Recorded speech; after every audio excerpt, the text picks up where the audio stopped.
Ashama kabajamtoota fi hordoftoota keenya har'aan tana oduu ajaa'iba waan dormii keessaa gannu horii jechuudha.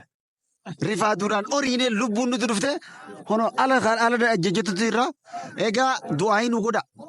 Kirkirri lafaa bordodde dawwallee galamsoo dawwallee gaafanne baddeessaa dawwallee gaafanne hargeeltaa bakka dawwaliin hirna qofan dawwaliin reefu. Hirna qofan dawwaliin kanaaf kunoo kirkirri lafaa akkatti ala dadhaabee jira hono laggatoo barsiisoo kan gadoo barsiisee yeroo biqilteen hunda ofii irraa ofii dha. Gabbaanee ala giddu durmiidha gabbaanee jechuudha. Kanaaf Binti keessa du'aayi nu godha. Har'a sodaa ajaa'ibaa keessatti.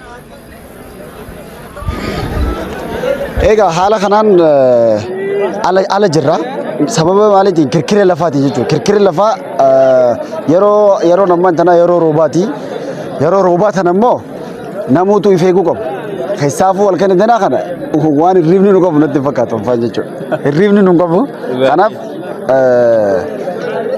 hundi keessan du'aayi nu godha. Du'aayi nu godhaadha. Har'a bakka bullugaa Rabbi haa beeku. Haaluma kana tattaafulle malee waa itti tolisan. Nookarri waliin dhaabee didichaan namni miilli caccabee horiisaa fooqee keessa gamoo keessaa akkatti didichaa gabbuune. Kanaaf du'aayi nu godhaadha. Biyya teenya irraayis adagaa hamaa balaa hamaa akkanaa kana Rabbi nurraa haa deebisu.